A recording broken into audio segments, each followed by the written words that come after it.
Swarada madam, you can start now. Okay, sir.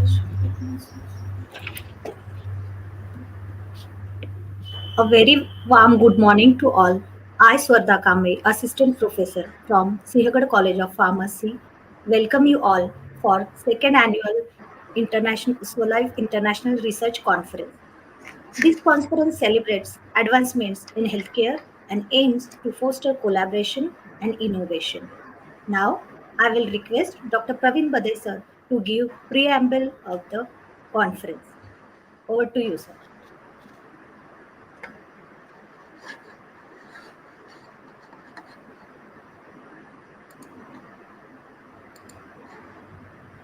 Bade sir.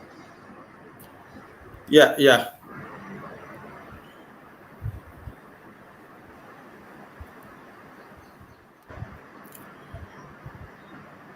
So good morning all, and very warm welcome to the second annual Swalife International Research Conference. It is a pleasure and an honor to see you, so many estimated professionals, researchers, and students who have joined today from across the global. We actually, got a global audience today. So I am Dr. Praveen Bade, founder of Swalife Biotech, and it is my privilege to open this conference. Over the past years, we have witnessed remarkable advancement in biomedical and pharmaceutical science, and it is an event like this that provide a platform to share, discuss, and collaborate on this development. At Swalife Biotech, our mission has always been to drive innovation and excellence in research. This conference is a testament to the commitment. We are excited to present a series of insightful presentation and discussion that will not only showcase cutting edge research but also inspire new ideas and collaboration. So purpose is that we have the networking, sharing of ideas and collaboration. So today's conference features a distinguished lineup of speakers who are leaders in their respective field. So in the morning session, we got Dr. Saurabh Patnaikar, who is a biomedical engineering specialist from University of Texas. He has joined from USA. Then the second one will be from Dr. Girim, who is a postdoc associate at University of New York. He will be discussing about in situ photo vaccination for treatment of cancer.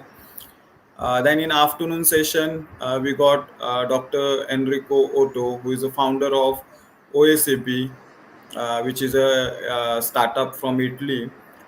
He has been working on oncology for last 15 years. And then the last session is from Dr. Joanna Bridget. She was my postdoc guide, director. She is a director of Center for Genome Engineering and Maintenance at Brunel University, London. So she will be talking about alteration to genome organization in aging and premature aging.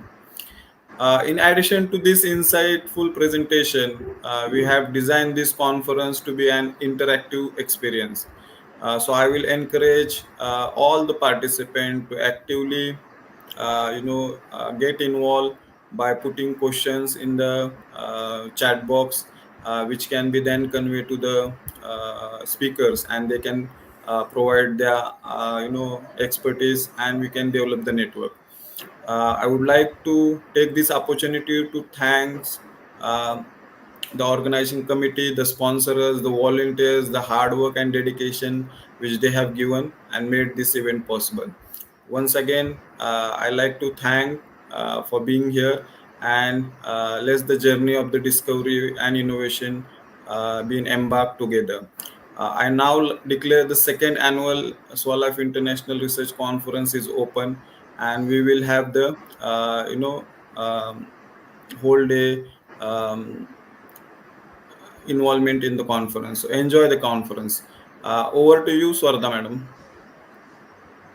Thank you, sir.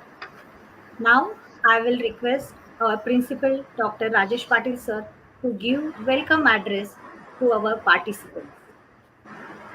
Over to you, sir.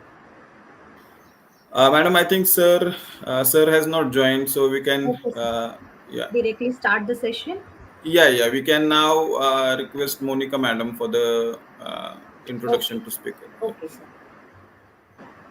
Now we are starting with today's first session, that is microcirculatory flow and analysis by Dr. Saurabh Patnaik sir. So I request Ms. Monica Savre ma'am to introduce our guest speaker. Over to you, ma'am. Thank you, ma'am. A very warm morning to one and all.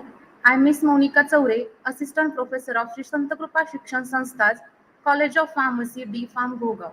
I welcome all of you in second annual Swalife International Conference. I am very fortunate to introduce a guest of honor for session 1, Honorable Dr. Saurav Patnaik sir. Biomedical Engineering Specialist, University of Texas, USA. Sir specializes in biomedical data analysis and has extensive experience in animal models, biomedical image processing, biomaterial characterization, histopathology, and mathematical modeling. He holds a PhD in biomedical engineering with a minor in animal physiology, along with a professional course in multiscale materials design from MIT and a material certificate in engineering from SRM University, India. Since completing his doctoral studies in 2015, he has been actively working in biomedical image processing, vascular tissues, and microvasculature related studies. From 2010 to present, Sir has held various roles in biomedical engineering, including teaching assistants, research associates, and lecturers across different universities in Texas and Ohio. After joining the University of Texas Southwestern Medical Center, Sir has taken a more active role in clinical research and has been actively working with clinicians to develop new imaging modalities that can be translatable to a clinical settings. Brain microvascular flow characterization is his current focus, and his work has been recently featured in 2024 in NIH Brain Calendar as well. He has published more than 45 peer-reviewed journals articles and has received multiple academic awards and fellowships, including 2013 Regional Microscopy Award, 2017 IBBM Fellowship Award, and 2018 Travel Fellowship for Multiscale Materials Design course at MIT. With this brief introduction, I request guest of honor Honorable Dr. Saurav Patnaik sir, please enlighten us. Over to you, sir.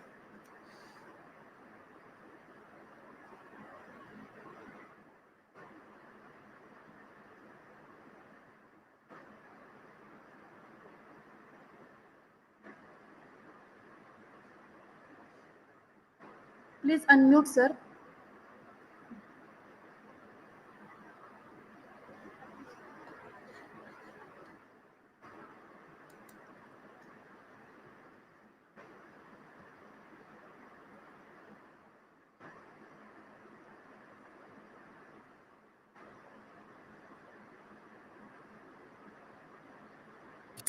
All right.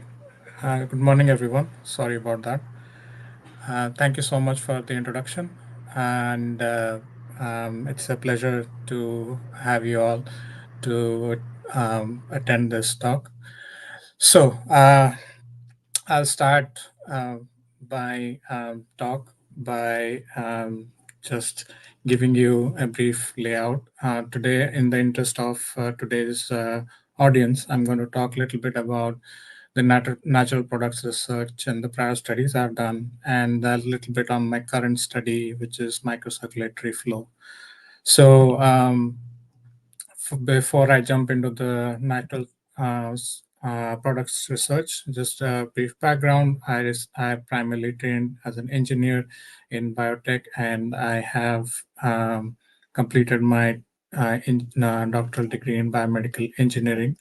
And most of the work that I'll show you right now is going to be my work from my PhD and until my latest job at University of Texas Southwestern Medical Center. So there's, in addition to natural product research, I've also done a lot of other studies. So just to give you a brief idea, so I started working with tissue engineering products, developing different tissue engineering constructs from polymers, from natural materials. Then I was involved in injury biomechanics. We tried to understand how tissues behave when they are subjected to a lot of force. And then my PhD thesis was specifically on reproductive biomechanics, where I looked at all different aspects of the material properties of the pelvic floor tissues, explants, etc. And then during my postdoctoral training, I focused on cardiovascular stuff, and I have been continuing that ever since. So, for cardiovascular research, which I'm going to focus primarily today, so majority of the involvement of the pathology is going to be some sort of stress on the tissue, in the cells, in the environment, in the matrix, and that leads to further issues in a systemic manner. Now, the majority of these issues stem from all different approaches, from infection, from pollution, all these things that happens and the body is exposed to. And all of the root cause of this thing, or I would say majority of the root cause, is going to be the reactive oxygen species, which is generated, which causes damage to the tissues, DNA, etc., etc. And it's a whole cascade that leads to cancer, diabetes, and all that stuff. So that's why I wanted to focus this talk on reactive oxygen species, because that's what I have been trying to tackle with this natural products that I've been working. So anti-inflammatory, anti-ROS is kind of the whole theme that I'm going to talk today. So just to give you a brief background on the disease I'm going to talk about a little bit is going to be the abdominal aortic aneurysm. So basically it is the swelling of the abdominal aorta. Um, by more than 3 times its size. And what happens is this is undetected, and unless you specifically look for it, you cannot. There is no symptoms. There is you cannot know if that is swelling. So what happens is the patient chances of mortality or death are really high. So most of the procedure involves treating the layers of, as you can see, it's the luminal layer, abdominal and medial layer. So it involves placing a graft or stent to prevent the rupture. But majority of the time these fail, and the rupture causes death in 90% of the time. So we wanted to go for a non-surgical approach, and what can be done non-surgically. So we found out that of all the different compounds or parameters that we have, the xanthine oxidase is the one which was not explored. As we know, the xanthine oxidase is one of the regulatory compounds for balancing the antioxidant and the oxidative stress in the cells. Now, what happens is whenever there is a reduction in antioxidant capacity, xanthine oxide expression goes up, and that leads to a cascade of events that causes damage to the tissues. So we explored a human specimen that we obtained from one of our collaborators, and we wanted to see how the different tissue components are damaged. So we used a specialized stain for XOD, the xanthine oxidase, in this third row here, and you can see majority of the deposits is in the wall, and that's where the rupture initiates. Typically it is thought that the rupture starts from the inside, but actually the rupture is from the outside in. Similarly, we see there is damage in the wall. The elastin is little fragmented as compared to other layers. However, the nature of the wall collagen or the elastin structures which hold the wall together, they have shown that the collagens are very damaged, and that is primarily the initiation point for the for the rupture to happen. So we found that the XOD content was highest in the wall tissue, and also the damaged collagen ratio was also found to be higher. Similarly, the elastin fragmented content was also high, and it was not in a cohesive manner so that the elasticity of the wall can be maintained. So this is a work that has been submitted for publication, and it's currently under review.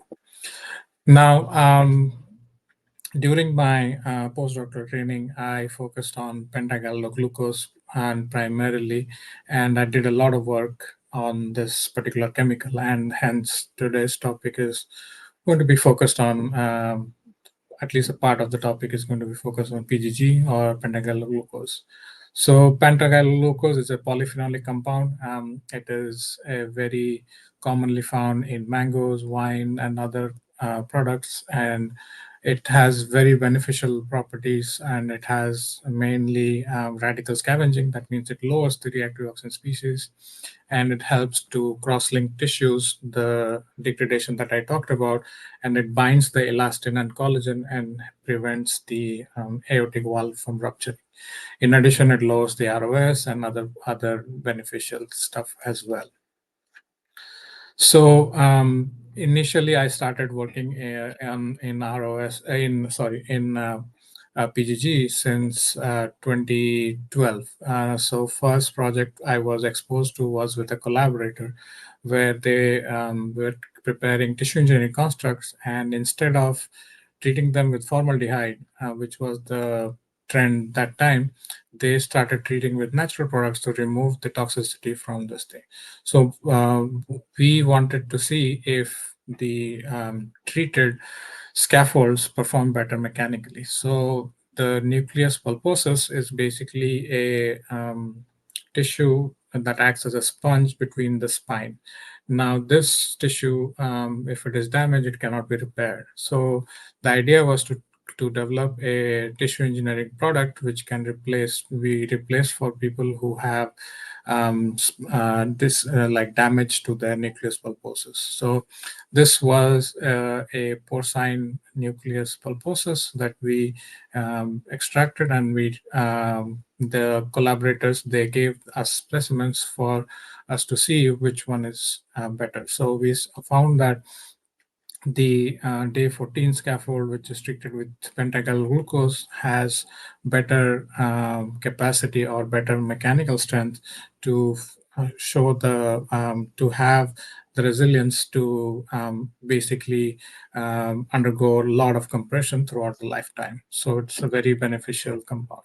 Similarly, another project where we focused on heart valves this time, heart valves and arteries, and this led to us testing a lot of heart tissue, artery tissue, and we wanted to see if they will stretch biomechanically in a natural form.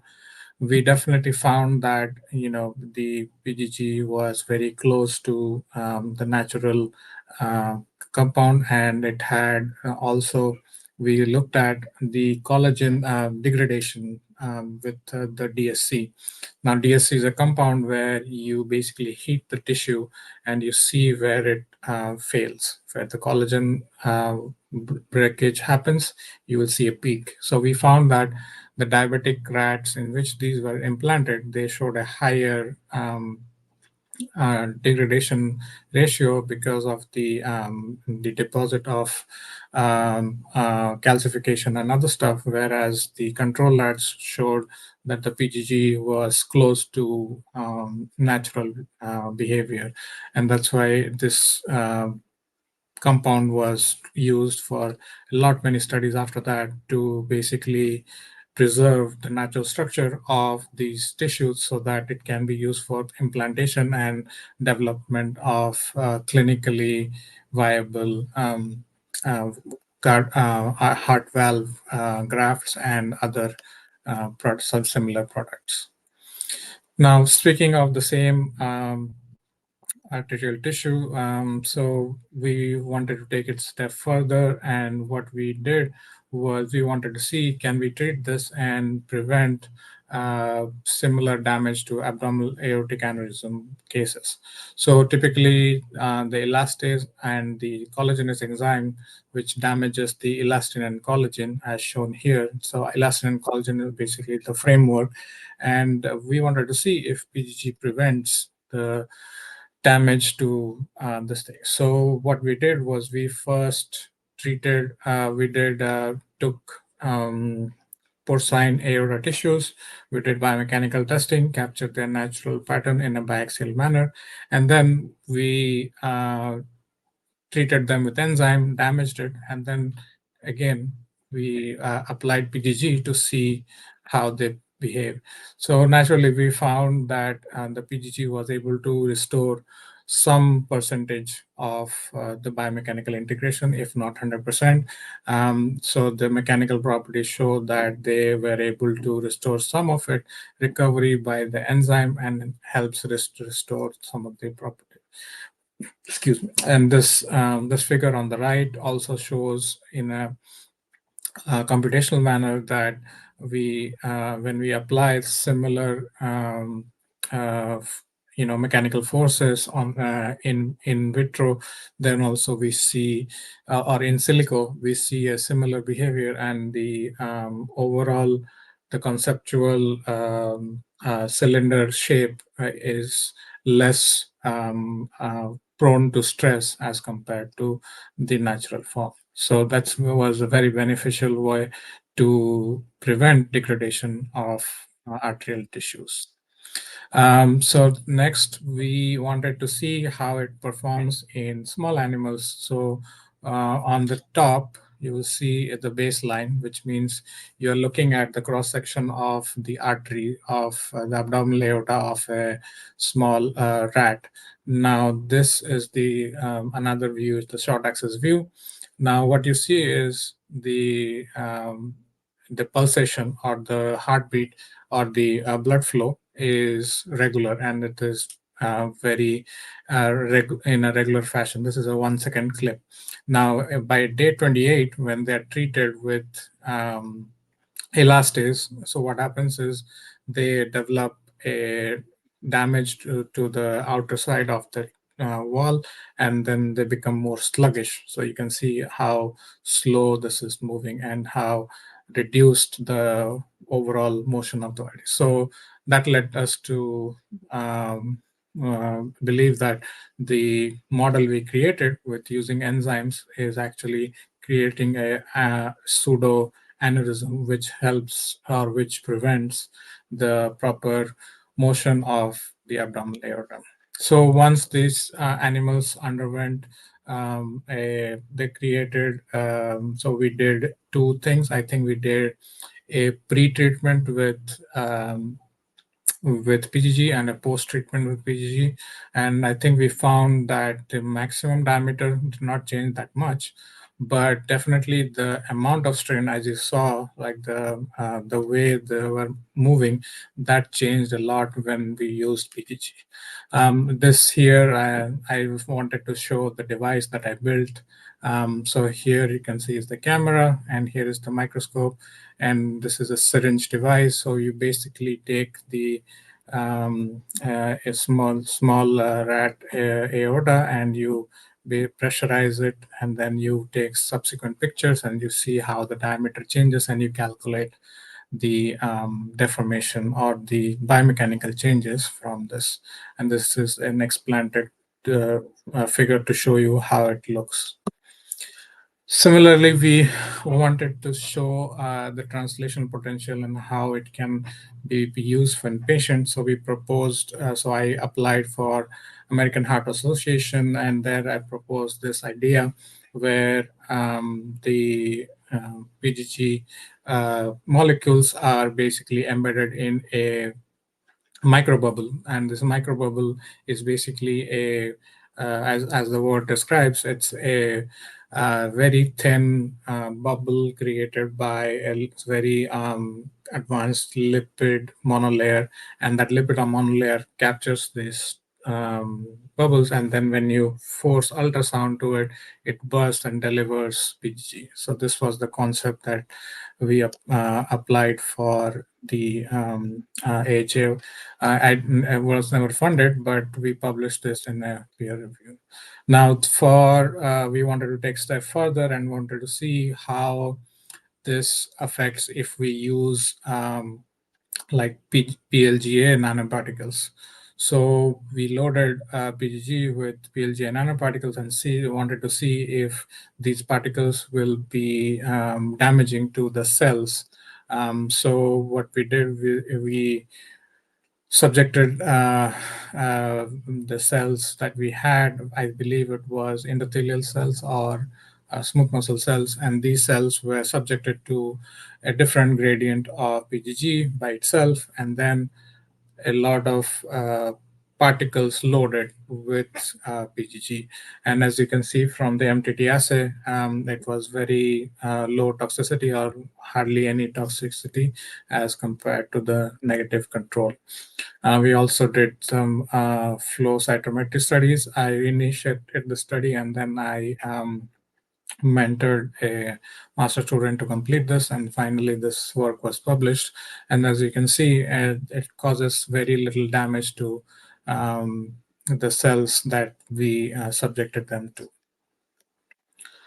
Same, we also quantified the ROS generated from these cells, and you can see there's very less amount of dead cells that were generated, and the amount of ROS generated from these from treatments from both PGG by itself and the PGG nanoparticles was very less.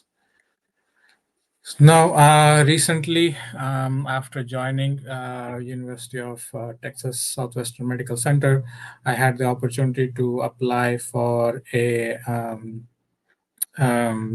grant for AbbVie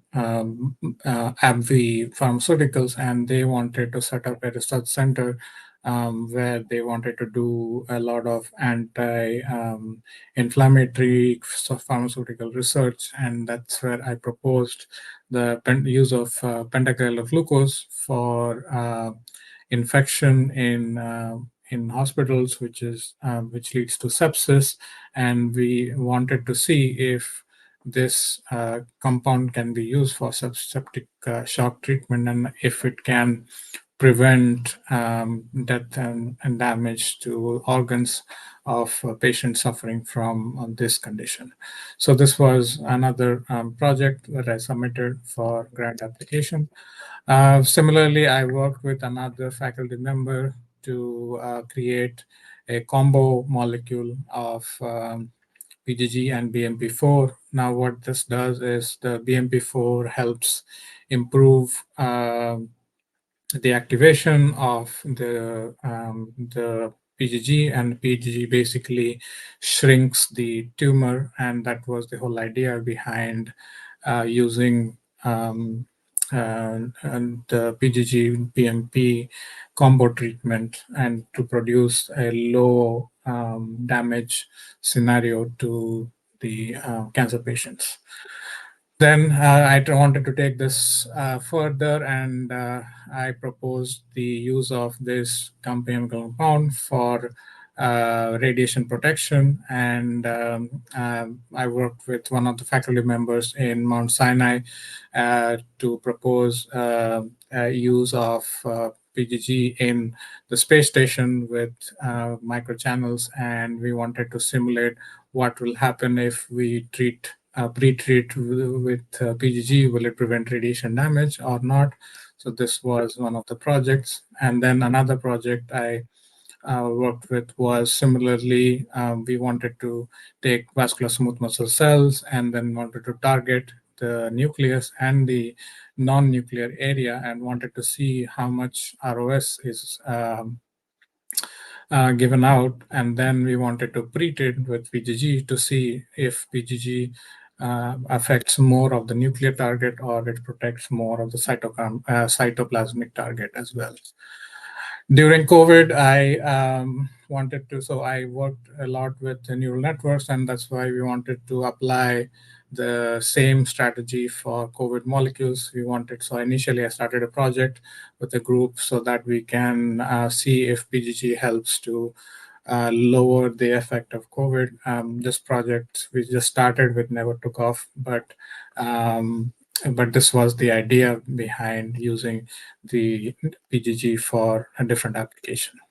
So now moving on to the microcirculatory flow. So currently my research focuses on neural anesthesia. That means anything related to brain and brain surgery. And we want to see that how we can detect brain flow, the microcirculatory flow in the brain without, basically cutting the brain open and all. And are there any tools that can help us to improve this question? So I'm going to talk to you about three different studies that we have.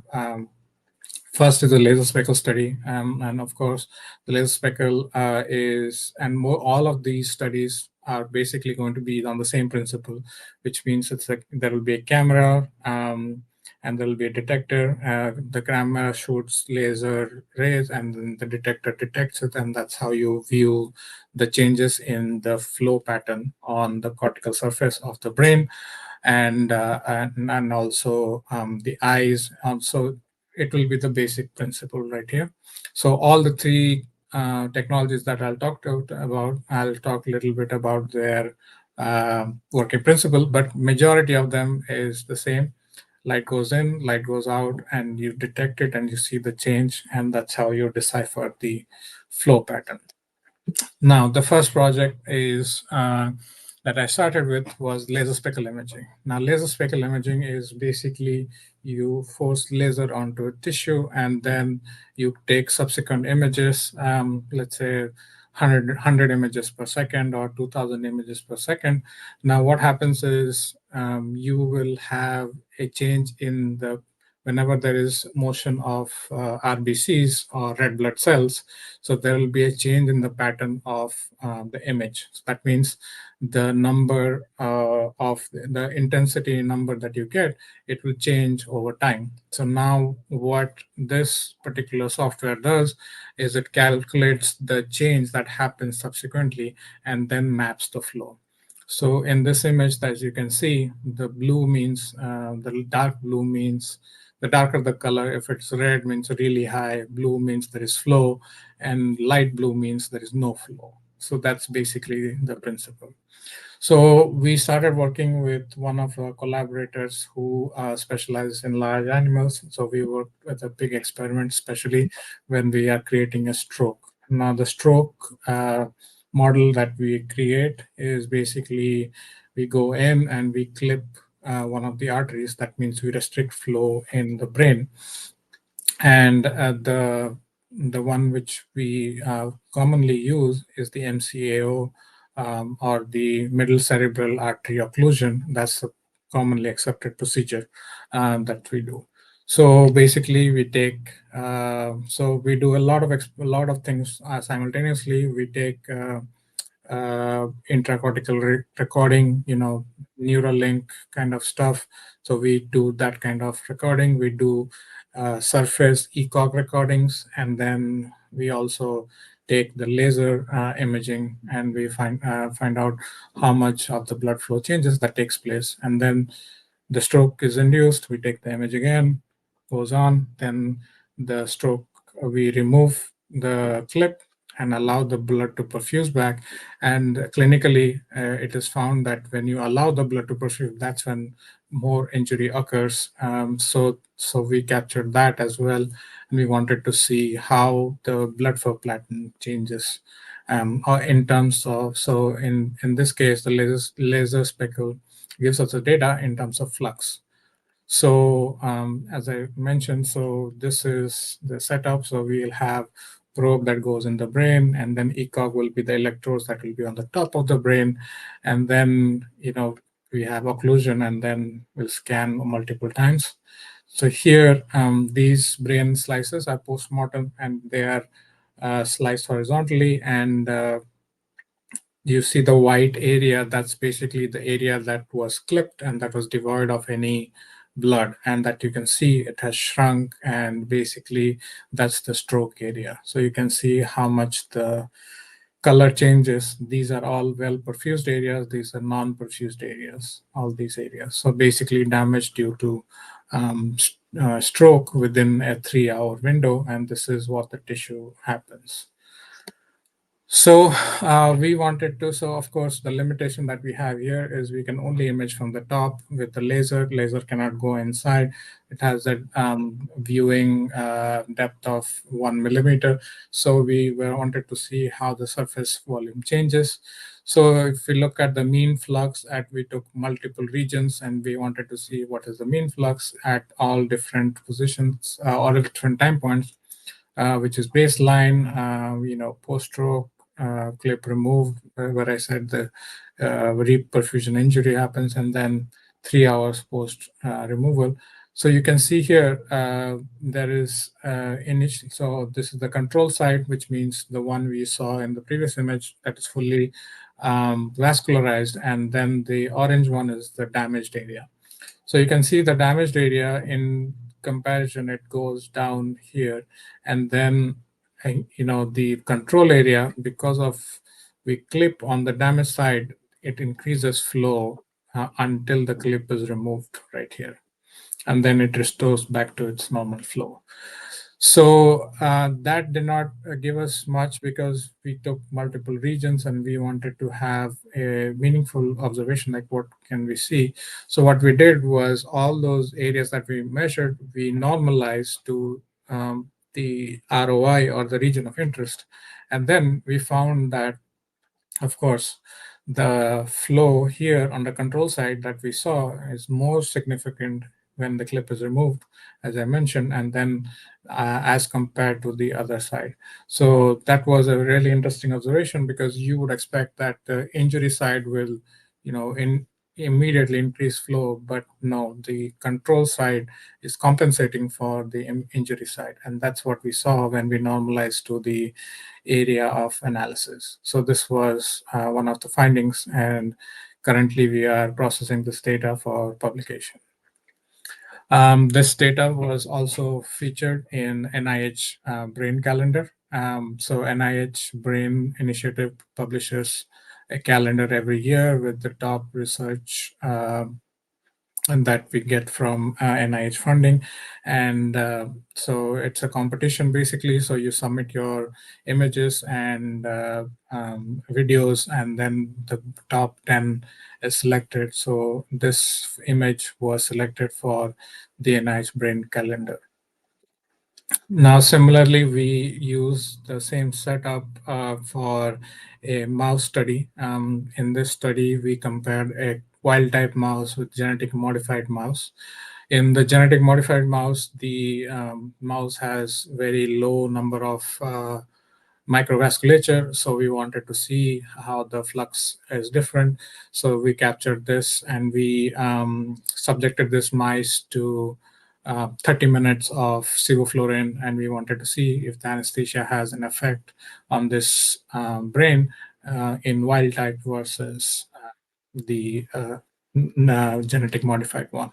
So this is how it looks in the actual view, and this is the black gray image view, and the flux image is basically the one which is generated to show that the red ones are the highly perfused areas and the dark blue ones are the non-perfused areas.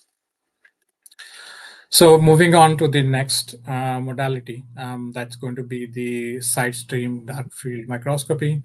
So similar laser-based approach to view the movement of RBCs.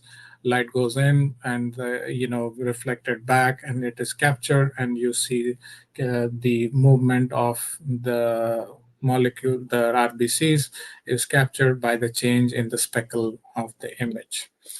So this is an example of the current study we are doing, and was really exciting for us. So we took the SDI camera, we placed it on the cortical surface. That means the animals, the porcine models, we created a craniotomy to open and expose the cortex, and then we placed the camera on there.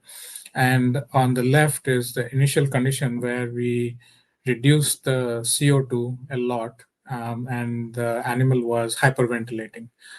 So we wanted to see when the animal hyperventilates, then what happens in the brain microcirculatory flow. So you can see it's the low flow condition and it is not flowing as fast. On the right, it is right 10 seconds after epinephrine injection was given. So epinephrine is a vasopressor, which is supposed to immediately jumpstart or increase the flow of blood. And as you can see here, like how fast these RBCs, these all small particles that you see are basically RBCs. So this data is currently what we are working on for our publication, and it should be out soon. Now, similarly, wanted to show you how the low flow and high flow compares to euthanasia. So we kept the same camera in the same place, and then we euthanized the animal. And 10 seconds after the injection was given, this was the flow. You can see it is barely. So on the bottom corner, you can see it's barely moving. Here, the main thick blood vessels are very sluggish. So that shows that it really captures the flow when the in vivo conditions that we are trying to explore. Now, the one which we are currently using for patient studies and can directly use for patient research is the FDA-approved device. Is called optical coherence tomography angiography, or OCTA. So now what OCTA does is the same thing. It takes successive images. I think it takes 50,000 images per second or something like that. And then it separates the static and the dynamic particles, and then it captures the flow, especially in the eye. So the current OCTA device is focused on the retinal microcirculation, and the images that you see here is for the eye. And there's also like custom devices for the brain, skin, and other stuff. But the one which we are interested in is the eye, because the eye shares blood vessels with the brain. So our conceptual idea is that whatever happens in the brain, you can see it in the eye, and that has been shown recently in many studies. So this is an exemplary image of a human eye. You can see here these are the different layers. So this is a superficial layer, deep layer, outer retina, and choriocapillaries layer. This is the cross-sectional view. So what this machine does is gives you how the thickness of the cellular layer, and then vascular density, like is it properly perfused or not perfused. You can get how much percentage it is perfused right here. And then the foveal avascular zone, which is very unique to human eyes. So we can see, so like if you have a disease, then this foveal avascular zone will go up. So like diabetes, diabetic retinopathy, all kind of issues, it'll show up. So this is something that we are using in the clinic to capture the change in vascular density or vascular flow. So all the yellowish colors, they mean that like greenish yellow, that means that there is high flow, whereas the blue zones are low flow zones right here. So we get a map of every single grade where the flow is highest, and then we analyze that. So we wanted to see if so the basic step in the OCTA image processing while calculating vascular density is that you create a binary image, and then you quantify the vessels, the vascular density. That means the vessels will be, if you binarize, the background will be black, the vessels will be white. However, when we analyzed, we saw that every single type of binarization produces a different image. So we went ahead and first normalized the image by a Clahi method, or a localized histogram-based normalization method, and then we used Python to apply binarization to all these different methods, and we calculated our own vascular density and peak signal to noise ratio for these parameters, and all different algorithms that are available. We tried those, and then we found that as compared to Optoviews, the company which produces the images, so that's the default ground truth. So we found that as compared to the ground truth, the Wolf algorithm produces the most closest binarization, where there is not much change in the overall vascular density calculation. That means it doesn't, overestimate or underestimate this, whereas all other, techniques that we utilize, they change the vascular, either inflate or deflate the vascular density calculations.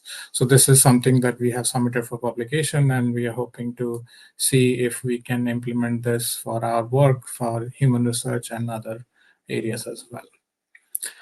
And I would like to thank all the members of my lab and my professor, Dr. Ulrike Hoffman. And I also like to thank the organizers and the conference committee members and my funding sources. I'll be happy to answer any questions if you have. Thank you.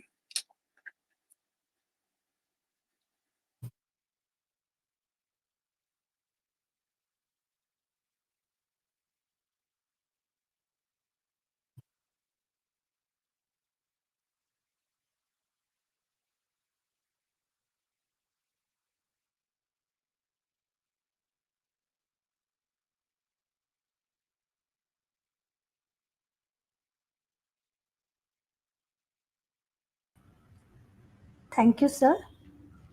Is Monica ma'am? Please conduct the question answer session. Thank you, ma'am. Um, I have a question, sir, from audience.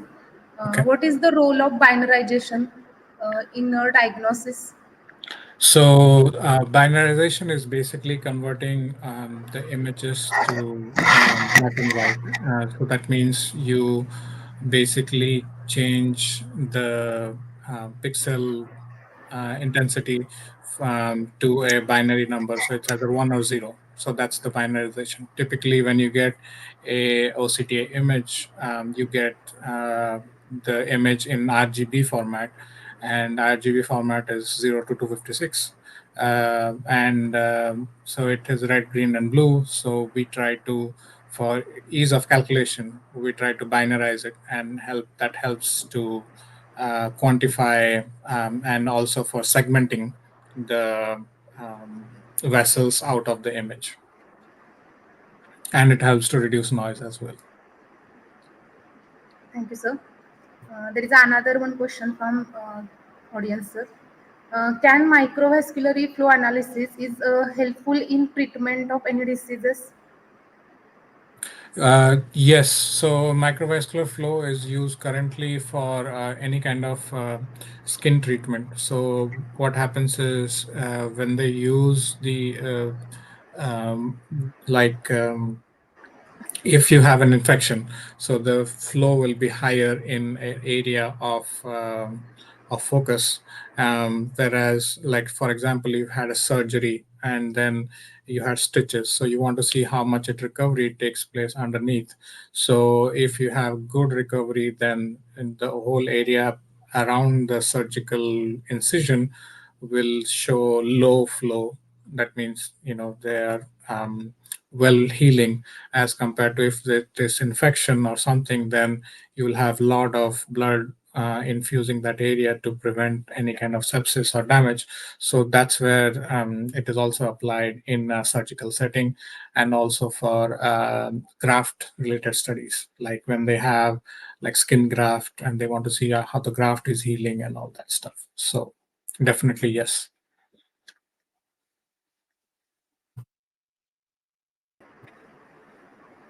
Okay, thank you so much, sir.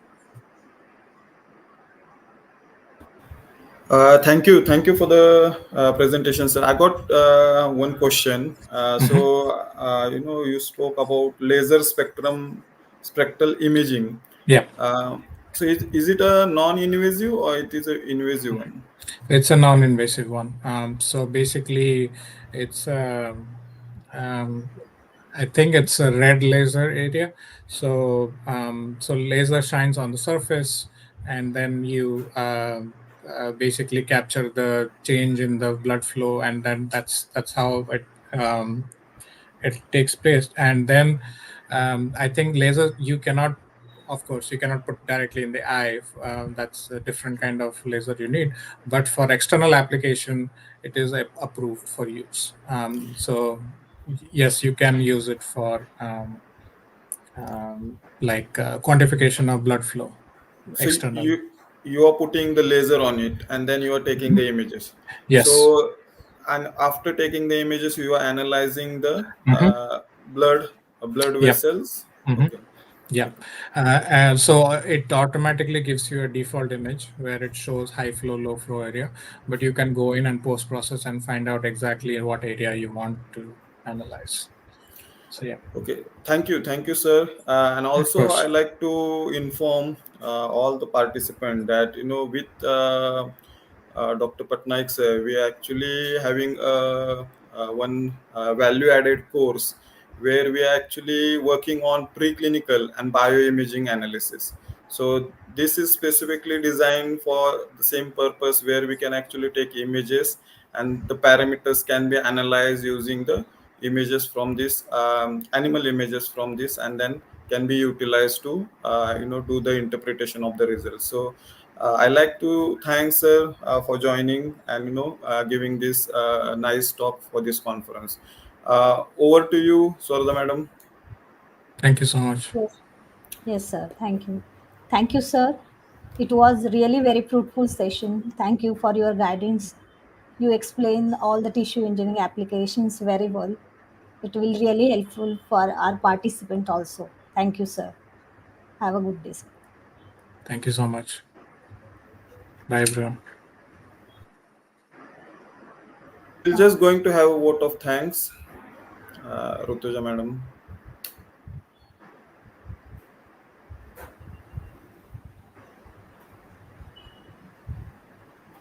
I think she is not there. Yeah, Just Rutuja one. madam is there. Yeah.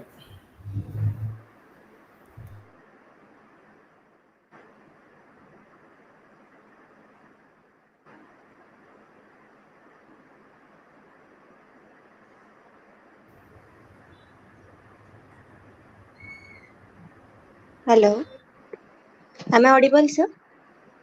Yes, you are, ma'am. Okay. Good morning, one and all. I, Rutuja Mule, Assistant Professor, Siagar College of Pharmacy, feel honored to propose vote of thanks on behalf of our organizer, Swalife Biotech Private Limited, and the Center for Drug Discovery and Development, SCOP Pune, our academic partner, Siagar College of Pharmacy, Vadgaon, Pune, Shri Sant Krupa Shikshan Samsthas, College of Pharmacy, Ghogaon, Jai Hind College of Pharmacy, Vadgaon, Sahani, Pune, and Raigad College of Pharmacy, Mahad. I am grateful to our guest speaker, Dr. Saurav Patnaik sir, for not only sparing their invaluable time but also enlightening us with their commendable talk on the topic microcirculatory flow and the analysis. Thank you, sir. Again, I would like to thank each and everyone who contributed and participated in the session, and for the participants for being the lovely audience. Thank you. Thank you, Rutuja, ma'am. Sir, can I start with the next session? Uh, we will wait for the next session. Actually, the next session will be at 10:30. But Okay. we are just waiting to connect with the next speaker. So if he get connected, we will start straight away. So we just wait for 5 minutes, 5 to 10 minutes. Okay, sir. Okay, sure. Thank you.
Sir, good morning.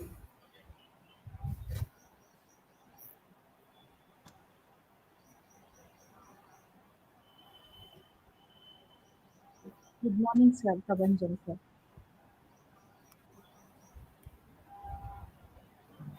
Can I start, sir? Yeah, yeah, you can start, ma'am. Hello, Okay. just 1 second, sir. Can you hear us? Hello.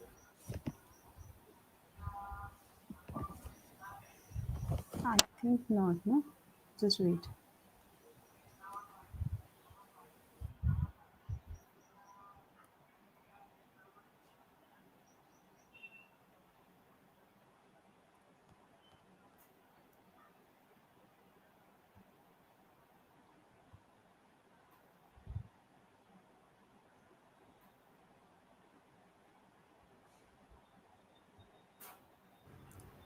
He left.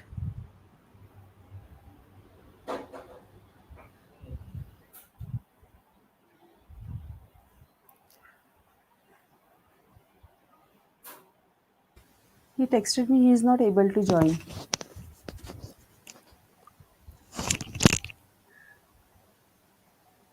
Um, yeah, joined.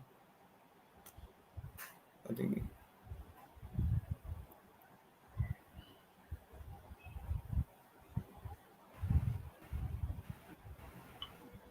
Can you hear me? Hello? Yeah, yeah, we can hear you, sir. Hello. Yeah. Good morning, sir.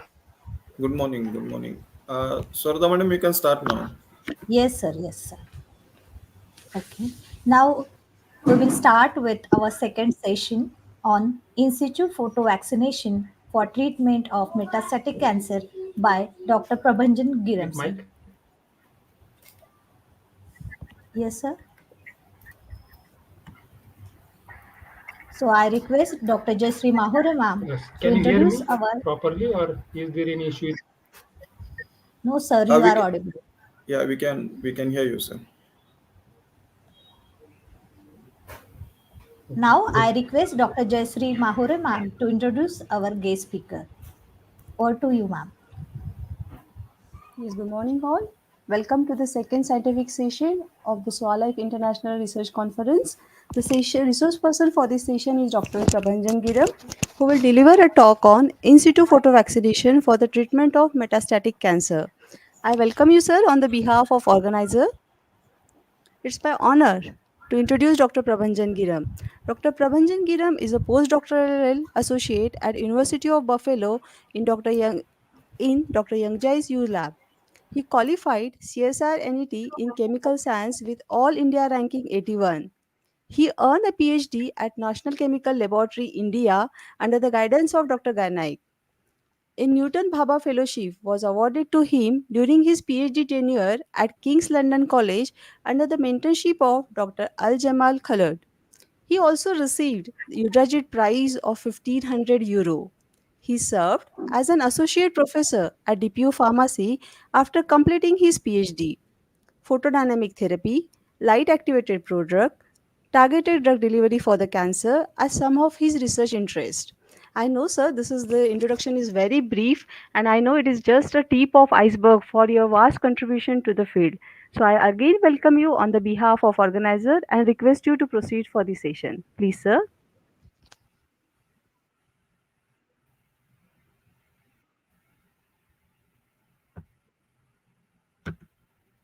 Uh, Thank you, madam, for wonderful introduction. It is really pleasure and privilege to be here as a speaker here for today's second annual Swalife International Research Conference. And hi, good morning, everyone. I will share my Good morning. slides.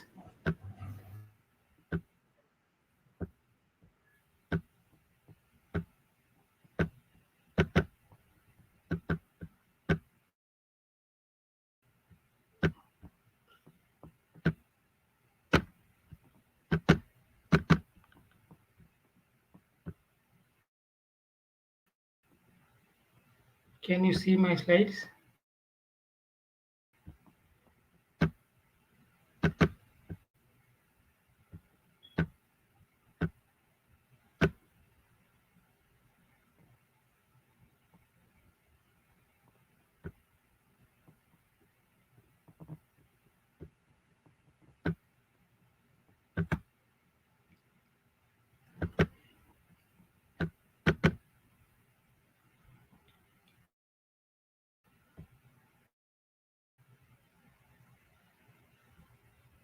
So my slides.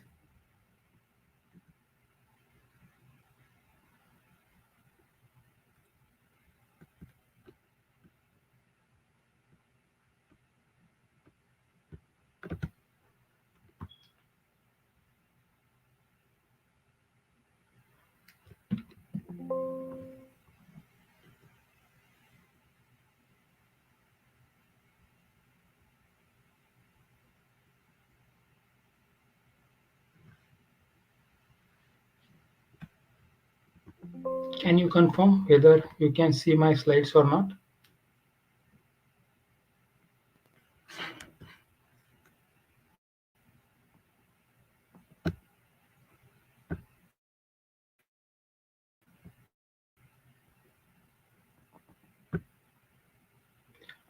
So today I will talk on topic that is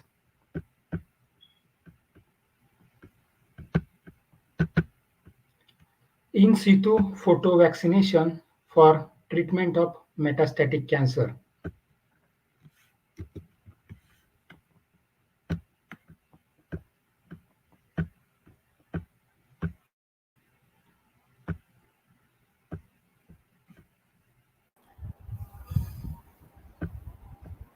Hello, sir. Yeah, we can see your slides, but it need to go in the presentation mode. So here basically we are using PDT as a photodynamic therapy, and this photodynamic therapy after treatment to local tumor generate in situ vaccine, and that vaccine can be useful for treatment of metastatic cancer. So this is outline for my presentation. I will talk on vaccines, different types of vaccines, and how Hello, sir. this photodynamic therapy. Uh, can you go in the Yes, sir. presentation mode, please? Presentation mode. We can see the slide, but it need to go in the presentation mode. Okay, yes. Okay, so now can you see presentation mode? No, Okay. So now can you see? no. Still, it's not in the presentation mode. So there is a tool like present. So trying to do it in presentation mode. No, in the slideshow. If you go in the slideshow, the presentation, you can see the slide, but it's not in the slideshow mode. Yes, Yeah. yes, I'm in presentation mode. Like slides are in presentation mode. So now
Hello, sir.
Hello, sir.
Hello, sir.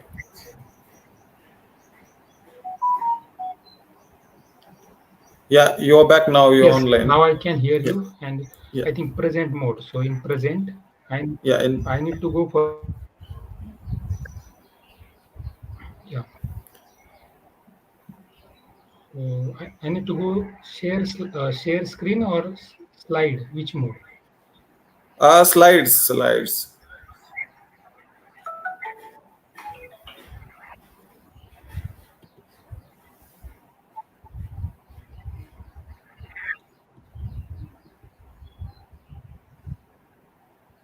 But if I share slide, then I need to upload. So Or you can do the screen as well. You can directly do the screen. Same are like you sure Google I Meet. have to Yeah, upload? yeah. No, don't go for the upload. You can directly do the screen, and you can pick the the Microsoft slides from there as a Yeah, window. I think that will be much more Yeah, easier. easier. Yeah, yeah. Yeah.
Hello.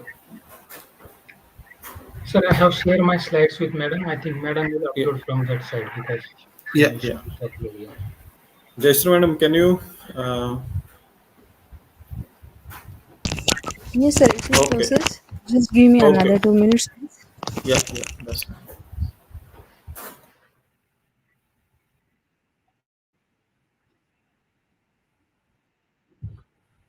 Yeah, I think bandwidth issue, so that's reason cannot upload.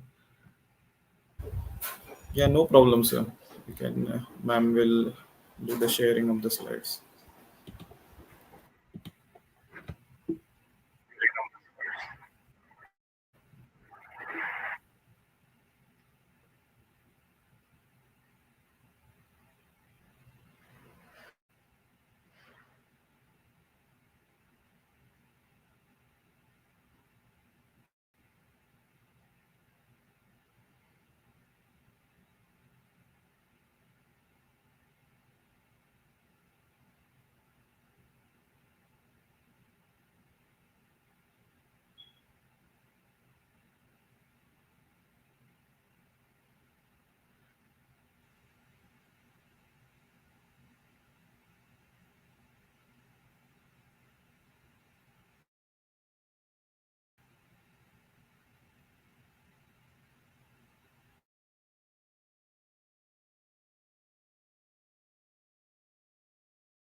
Now is it visible? I think not.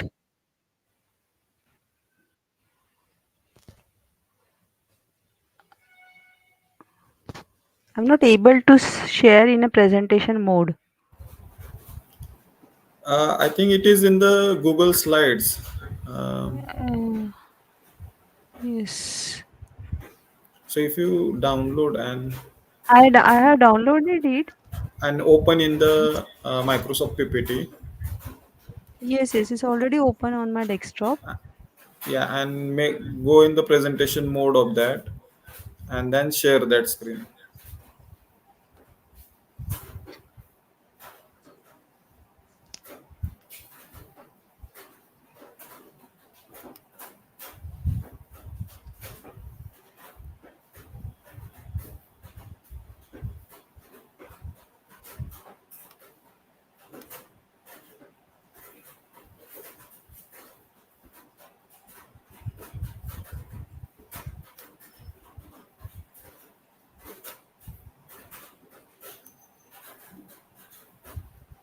Mm, no, I tried it, but I'm not able to That's share fine. it. So you can do share the same one which you say share the previous. You can share that screen as well. It is fine. We can see the But, slides. hope it will go down because it's if it's having high size, it may take time. Okay, so can we go with this one?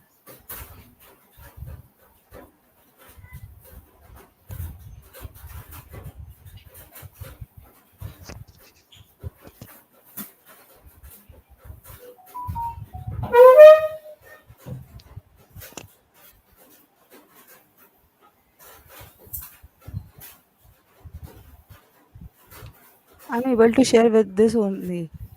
Would it be fine?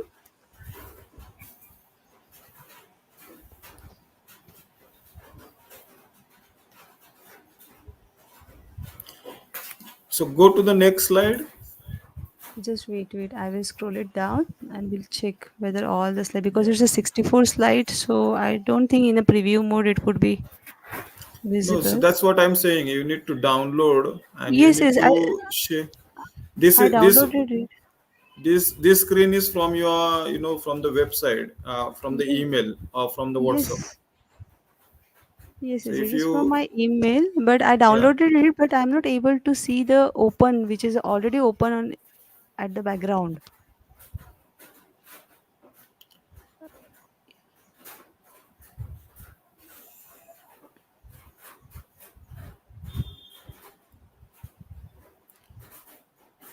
so when you do the presentation and share screen, there are options.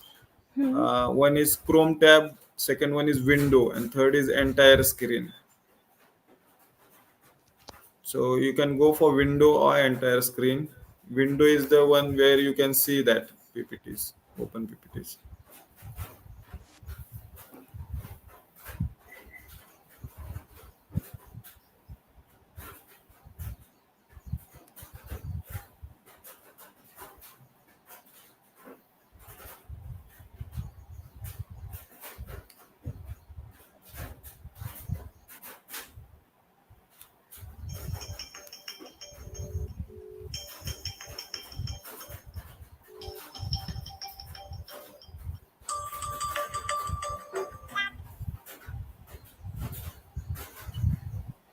Sir इथे मी open केली आहे mike of आहे ना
So dear all, we're actually having some issue with the connectivity, but we will be starting shortly. So please be connected.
Hello sir, we can start now.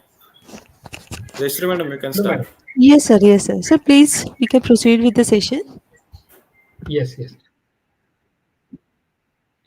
So, yes,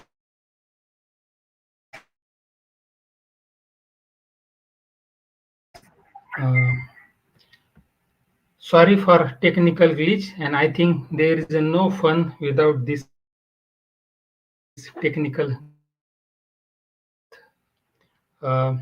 My topic, that is photo activatable products of paclitaxel. So here,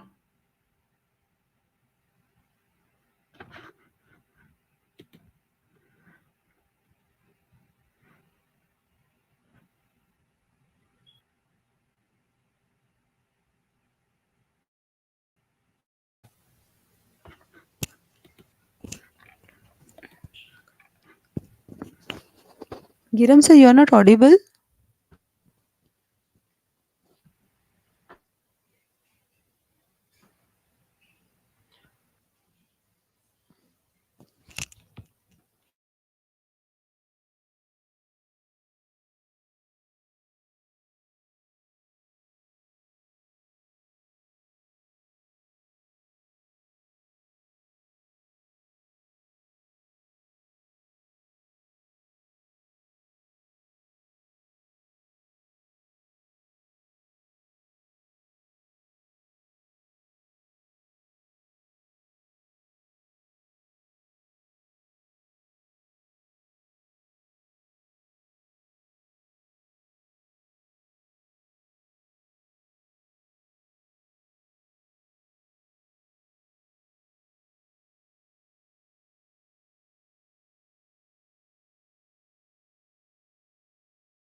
Yeah, at the moment, actually, we are having issue with the connectivity. So, sir is still not audible. We are in the process, so just bear with us. Thank you.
Hello, I think now you can hear me.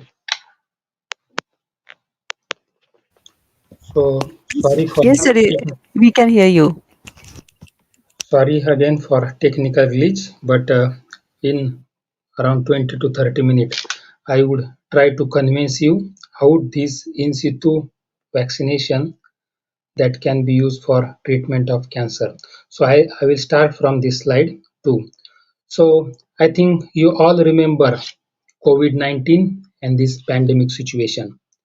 And after that, you remember this Covishield vaccine. If you hear the term vaccine, the first things comes to your mind that is antigen. Can you go to next slide?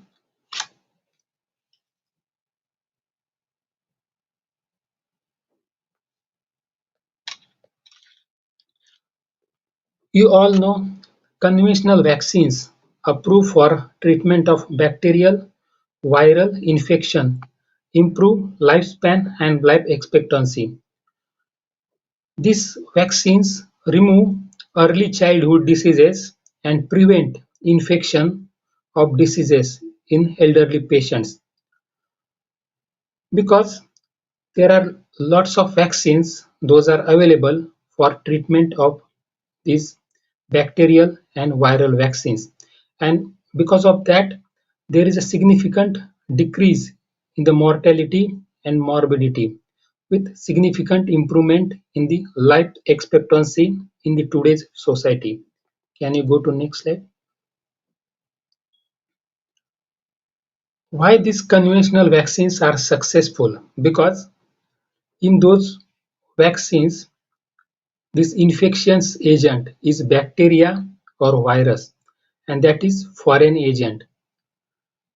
An antigen is known, so that's why it is easier for our immune system to recognize this virus as a foreign microorganism and to launch immune response. Next.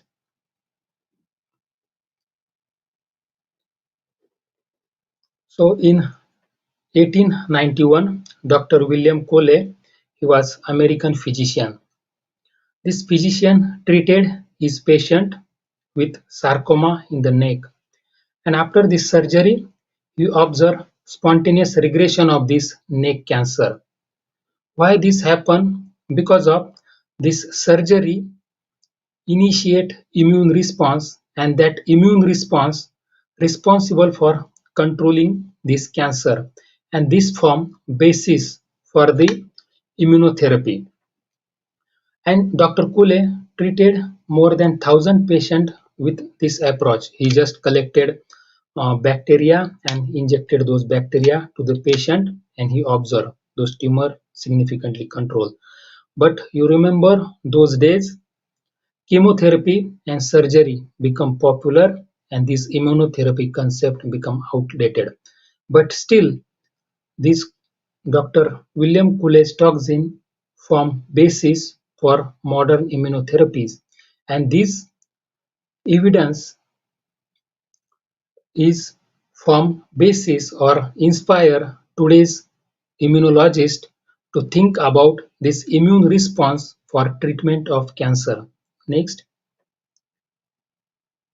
So this is cancer immunity cycle, and you can see this cycle. So in every individual, this cancer immunity cycle, like stage 1 release of antigen from cancer, then this dendritic cell will uptake those antigen, because you know dendritic cell are the antigen presenting cell.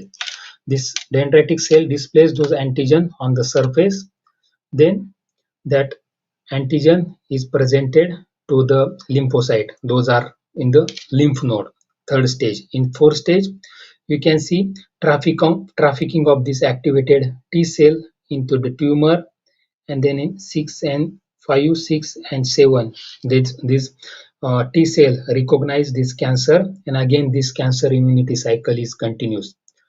Because of this continuation of this cancer immunity cycle in the host, we are free from cancer.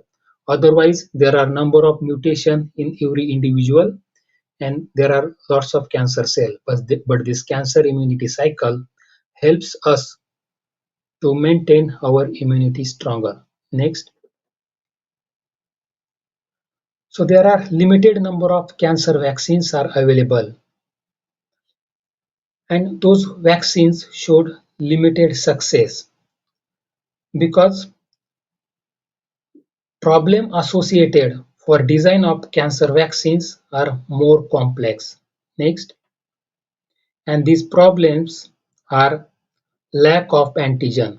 Why? Because this cancer cell derived from mutation of our own cell, and that's why there is no universal antigen for this cancer.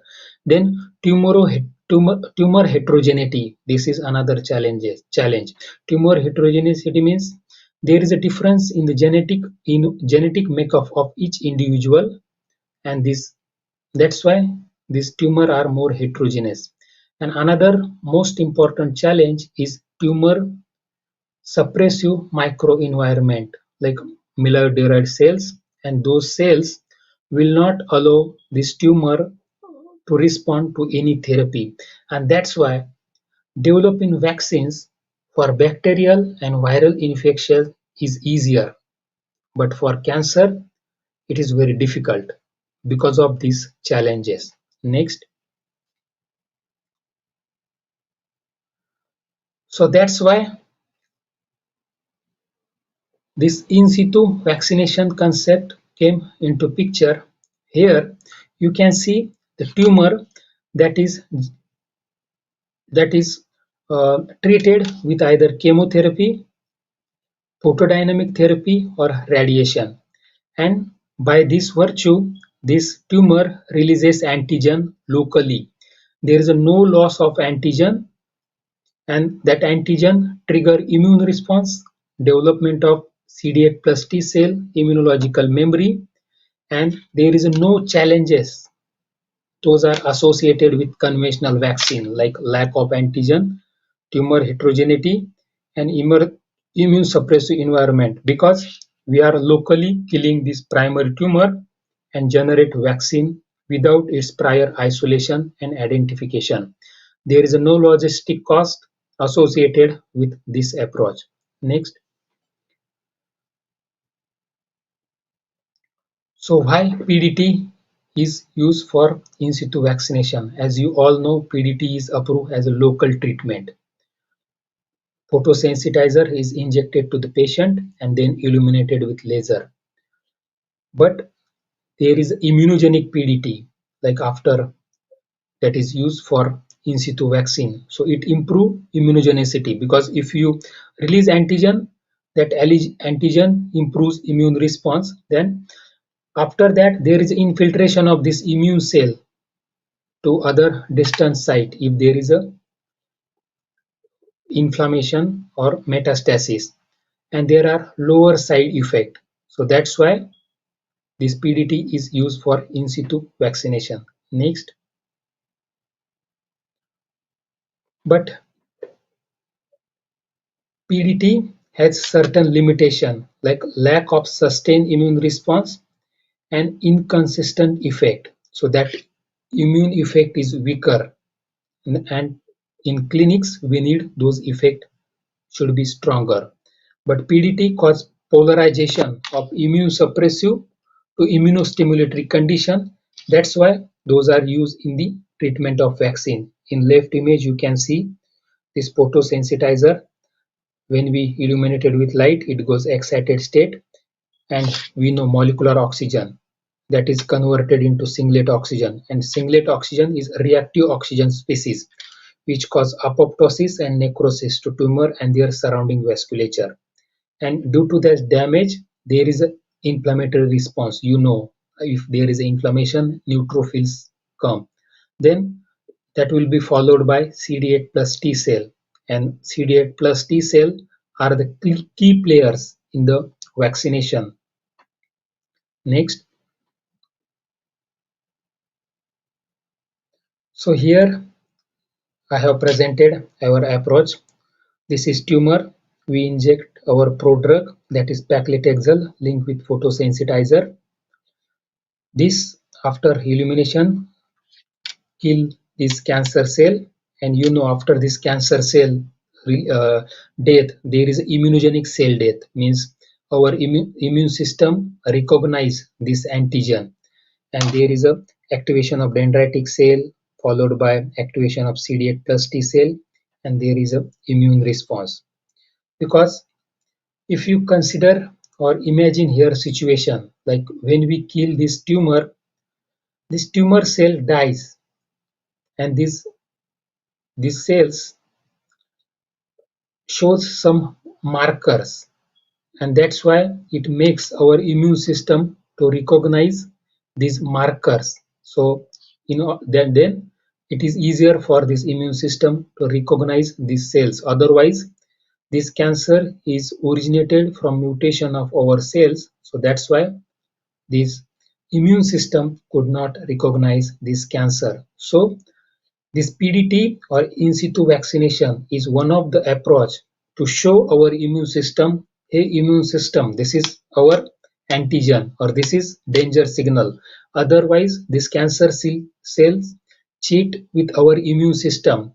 They will tell immune system, hey immune system, I am not foreign cells, I am your cells, because I am originated from your normal cells. In this way, this cancer cell usually overcome this surveillance process, and our objective here, we want to show our immune system these are red signal or red flag, so you have to launch your immune response. Next.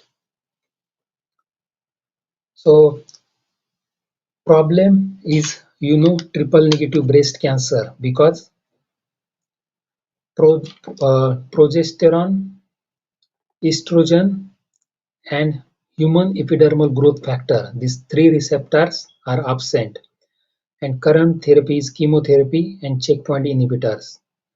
So we want to minimize side effect of chemotherapy and checkpoint inhibitors. Next.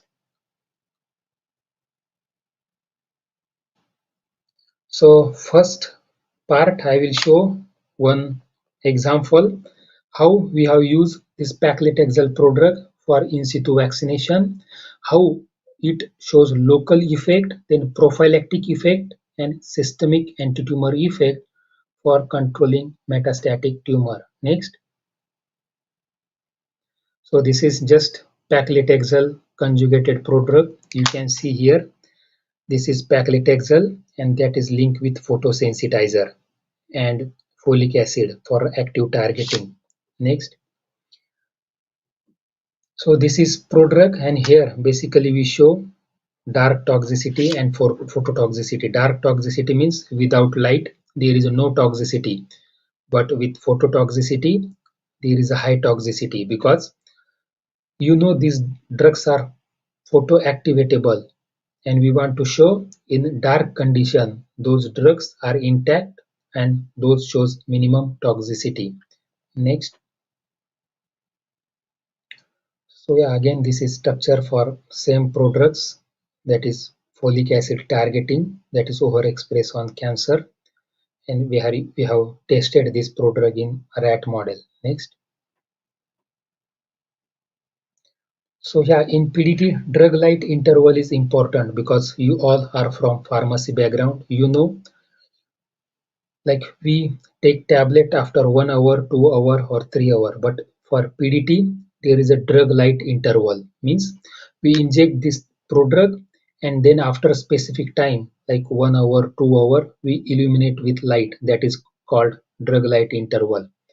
In PDT, when we inject this photosensitizer and do PDT after 24 to 72 hours, that is called CPDT, means cellular PDT, because concentration of this photosensitizer is in the tumor, but when this concentration is in the blood, that is called vascular PDT.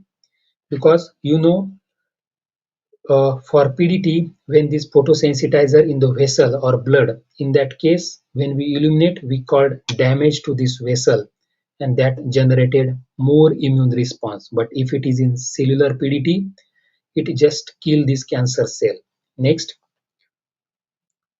So this is like just drug light interval, how you selected drug light interval based on this pharmacokinetics, plasma concentration and tumor concentration of this prodrug. So for immunological effect, mostly zero point 0.5 hour is important because most of this prodrug is in the vessel and we want to damage this endothelial cells to initiate inflammatory immune response. Next.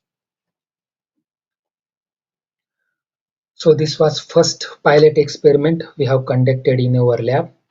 So we have used tumor that is larger than 10 millimeter size. You can see primary tumor is in the neck and secondary tumor is in the flank. So you can see this illuminated tumor that is in the neck. So we have injected this prodrug by IV injection to this rat, and this around 1 centimeter tumor, a primary tumor we have illuminated, and you can see this line. This primary tumor is completely controlled, but you can see this non-illuminated tumor that is present in the flank, that is continuously grow up to 22 days, and after 22 days it start showing shrinkage. Why? Because this primary tumor, neck tumor that is illuminated with this photodynamic therapy, initiate immune response by this in situ vaccination, and that responsible for controlling the growth of this non-illuminated, non-treated tumor because of the vaccination of this primary tumor. And this was first experiment, and we observed this drastic control of this non-treated tumor with this in situ photo vaccination. And then after we have initiated this project in our lab. Next.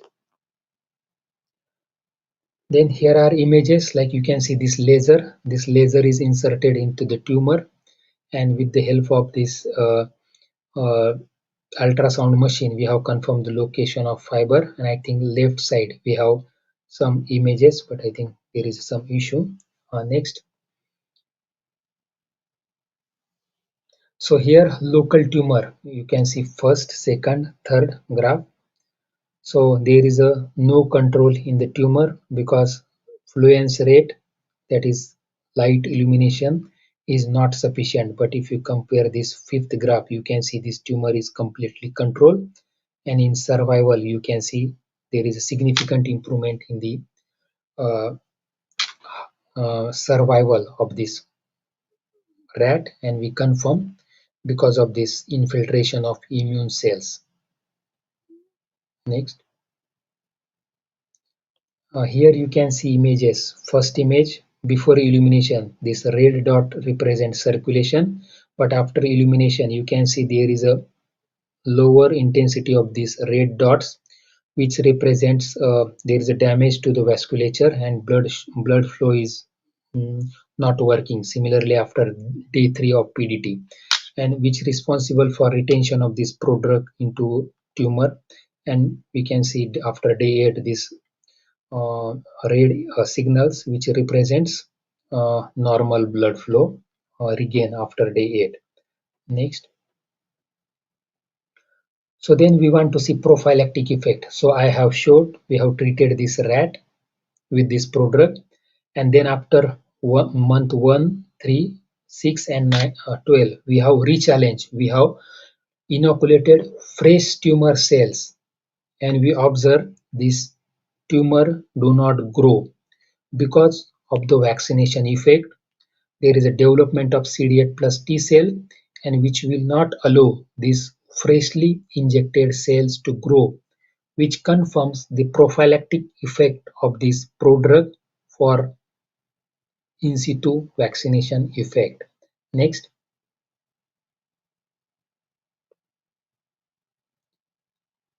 So here you can see when we illuminated this primary tumor, this illuminated blue line, this is non-illuminated tumor. This cannot control completely, but this red illuminated tumor is controlled when we use small tumor like 4 to 6 mm size. Why this happen? This tumor is not completely controlled, this non-illuminated blue tumor, because the power of vaccination is limited, And so next slide, we want to improve this power of vaccination.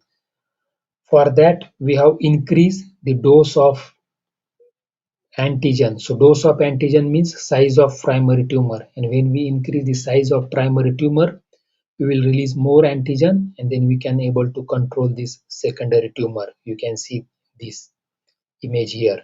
This red tumor is completely controlled because here we increase higher dose of this antigen, and then after we perform rechallenge and again we observe prophylactic effect. This tumor do not form and grow. Next. So here to summarize this part, I have shown you we have developed this prodrug, and with two tumor model I have shown you data. We just treated primary tumor, and that primary tumor initiated in situ vaccination control non-treated tumor.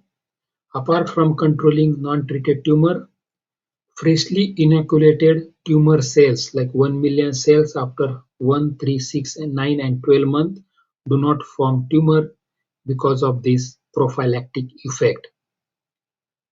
But another limitation of this study, as I mentioned, the power of this vaccination is limited. So next we want to improve the power of vaccination. For that, I will show data with 41 and CT26 tumor model with checkpoint inhibitors. So checkpoint inhibitors are like magic in today's treatment, because if you use checkpoint inhibitors, your tumor will disappear like magic. And that's why physicians and patients are excited for these checkpoint inhibitors. But another concern, that checkpoint inhibitors are not covered or insured in insurance. So that's why it is economical burden, and I think cost is not affordable for even richer people. So next slide. So here we have developed prodrug. First, you can see this cleavable prodrug. So it has cleavable linker. It will release this paclitaxel from this, but non-cleavable. It will not release. And we can compare whether this paclitaxel is contributing for vaccination effect or not. So that's why we have developed this non-cleavable prodrug, that is as a shadow drug. Next. Then we tested this prodrug for dark and phototoxicity, and again we observe same result. It has low dark toxicity. Without light it will not release, and with light it release. That is intention behind this dark and phototoxicity. Next.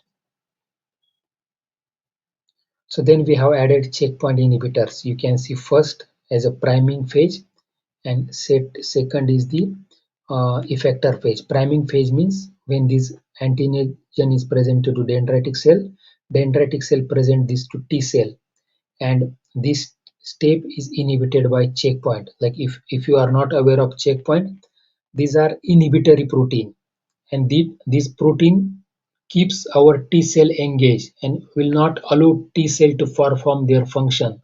So that's why the main role of these checkpoint inhibitors is to make or free to make this paddle free so T cell can work efficiently. Next.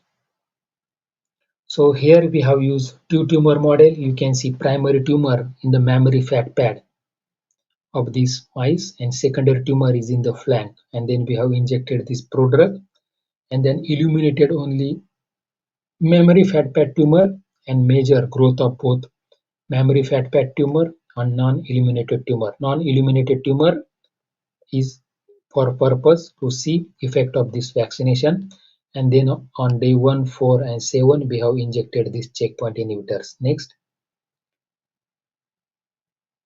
So I think here there is an issue with slide, but I will show data. So illuminated tumor is completely controlled, and this non-illuminated tumor shows statistically significant difference by this vaccination effect. And here we confirm this prodrug could able to control this 41 tumor by this in situ vaccination effect. Next, and checkpoint inhibitors are important for this effect. And I think then we are curious to see what are effectors immune cells involved in the controlling growth of this non-eliminated tumor. And here we confirm, if there is some damage, always neutrophils come first as a first line immune response. Then after neutrophil migrate, it will leave some traces in the form of chemokines or cytokines. Then T cell follow it, and we confirm after PDT on day 1 to 3 there is a higher infiltration of these neutrophils, but after day 8 there is a higher infiltration of this CD8 plus T cell. Next, and neutrophils and CD8 plus T cells are effector for this effect. Then we want to see at anti-metastatic effect. As you all know, metastasis is the main problem for cancer because you will do surgery and after few years you will realize there is a recurrence. In clinic, there are two terms, complete remission and complete cure. So here we have treated this 41 tumor and then observe lung nodules with India ink method, and you can see here with this treatment ISPV with checkpoint inhibitors there is a significant lower metastasis in the lung, because when this cancer cell spread it will migrate to lungs because these are porous structure and reaches circulation, and we observe this treatment has potential to inhibit lung metastasis, so that can be useful for treatment of metastatic cancer. Next. So I think this is data for CT26 tumor, because CT26 tumor is immunologically hot tumor, and 41 data which I presented, that is immunologically cold tumor. So what is cold and hot? Hot means there is an infiltration of immune cell and these respond to immunotherapy because of their hot nature.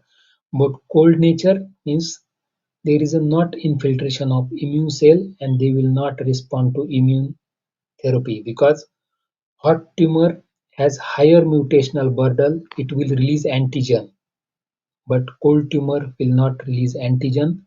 That's why it is difficult to treat this cold tumor. Next, I think this is again redundancy, same data with for but CT26, and here we want to show we have completely controlled this non-treated tumor with in situ vaccination. Next, so again we confirm neutrophils and CD8 plus T cell are effector for this immune response. Next, so I think here also data for CT26, and we have showed here like this vascular PDT is better, and this vaccination can be used for treatment of metastatic treatment. Next.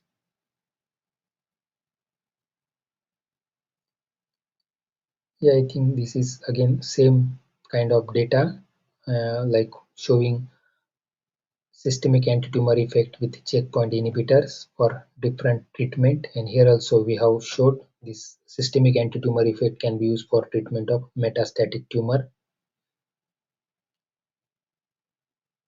Next.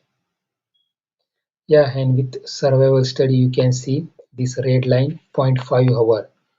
These mice survive up to 100 days because we have treated primary tumor and we do not treated secondary tumor, and these tumors mice survive up to 100 days, which shows this in situ vaccination can be useful for controlling metastatic tumor, improving survival, and that can be useful in future. Next. To summarize this study, in second study we have used checkpoint inhibitors and we have controlled lung metastatic, systemic antitumor effect, and again prophylactic effect. Next. So, to conclude today's talk, I think I have convinced you in situ vaccination release cancer vaccine locally at tumor site without its prior isolation and identification. And this vaccine controls non-treated distant tumor. Third point, when we do rechallenge after specific time, there is a development of immunological memory, that is CD8 plus T cell, and that is responsible for rejection. And again, metastasis study, which shows this prodrug has potential for metastasis study. But if you see other side of the study, that is the power of vaccine is limited. And now we are thinking how to improve the power of this vaccination, either with adding some adjuvants that can activate dendritic cell or immune cells. Next, and we are doing some future studies. And finally, I would like to acknowledge my research mentor, Dr. Young Yu, our lab members, and these grants for supporting this work. And again, I would like to thanks organizer for giving me opportunity to present this work. And I think I have convinced you this topic in limited time. And sorry for technical glitch. Thank you.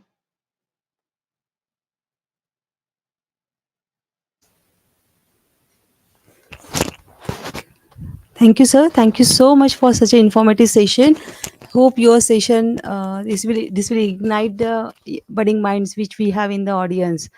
And first of all, I want to thank you to bear with us. That is, I think it is nearly 2 a.m. there, and Yes, you were with us in spite of their technical glitches. So thank you so much for accepting our invitation and really delivering such a wonderful talk. So we have some questions from the audience. That is, yes. can you throw some light on the clinical outcomes for this in situ photo vaccination, which is combined with other immunotherapy? So if we see clinical status, like I mentioned 1891, Dr. Kule, like he was physician. So he also observed those effect, but main problem in the clinic, that effect is weaker because that is for cancer there are lots of factor, like patient is different, so their immune status is different. Few people will respond to this therapy, few people will not respond. So I think this barrier first we need to overcome. And other immunotherapies, you can see checkpoint inhibitors or monoclonal antibodies, those are used in combination. But this research is in translational phase. So now people or researchers are working to see this as a treatment option for metastatic cancer. But yes, clinical challenge is there. As I mentioned, this effect is weaker. That is not that stronger effect. Okay, compared to okay, thank you. Second question we have, which are the potential toxicities for this kind of studies? Potential As I mentioned, toxicities. yes, these are prodrugs. So mostly prodrugs we are using. So it will illuminate release at tumor site only. So there will not be major toxicity issue with this treatment. But if you see checkpoint inhibitors, and if you have here a cytokine syndrome, if it activate T cell to higher extent, then your T cell will be become angry, and there is a cytokine syndrome. And to treat those patients, it is really difficult. Yeah, that those will go in the coma, so it's difficult.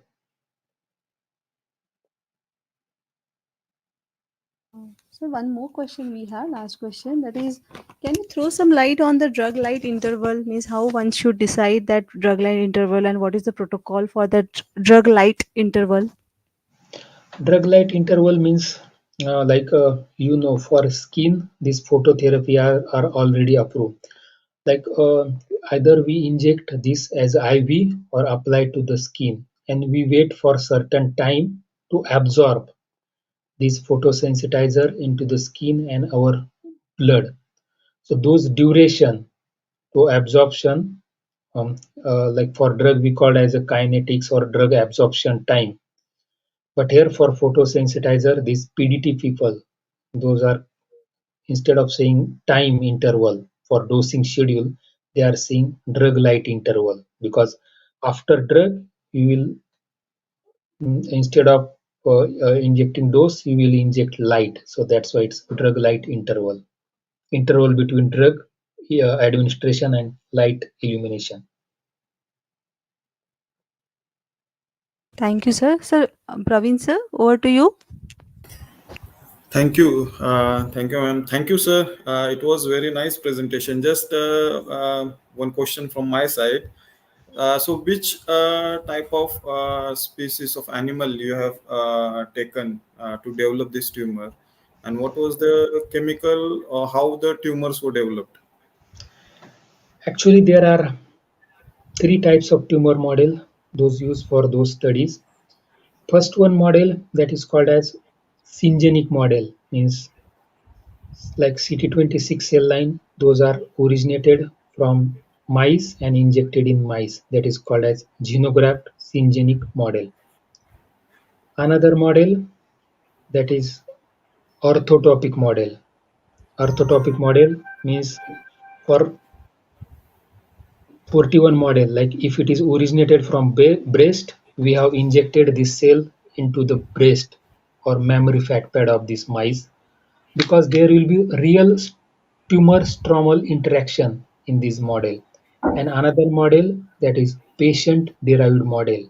We will take this tumor from this patient, we'll grow this tumor in the petri dish, and then we inject to the mice, because, and then we do patient personalized treatment. So like these three types of tumor model are used for these studies. Thank you, sir. It was really a nice presentation, and special thank because as ma'am said, it is 2 a.m. Yes. and Yes. you actually delivered the talk. So I'm especially very thank for you, for being here. Rutuja madam, just one second, I will add her. Over to you, Rutuja madam. Yes, sir. Am I audible? Yeah, Yes. you're audible. Okay. Good morning, one and all. I, Rutuja Mole, Assistant Professor, Siagar College of Pharmacy, Pune, feel honored to propose vote of thanks on behalf of our organizers, Swalife Biotech Private Limited, and the Center for Drug Discovery and Development, SCOP, Pune, our academic partners, Siagar College of Pharmacy, Vadgaon, Pune, Shri Sant Krupa Shikshan Sanstha College of Pharmacy, Ghogav, Jai Hind College of Pharmacy, Vadgaon, Sahani, Pune, and Raigad College of Pharmacy, Mahad. I am grateful to our guest speaker, Dr. Prabhanjan Giram sir, for accepting our invitation and delivering the valuable insights on the topic of in situ photo vaccination. Thank you, sir, for the very fruitful session. I would like to thank each and everyone who contributed in this session. Thank you. Now we will have a break for lunch, and I request all the participants to join sharp at 1:30 p.m. for the afternoon session with the same link. Okay. Thank you. Thank you, Okay. Giram, sir. Thank Thank you. you. Then Thank you, see you sir. next time without technical glitch. See you. See you, sir. Technical Okay. Thank glitch you. is a Yeah. part of this online session, so Yeah. no Okay. worries. Yeah. Okay. See you.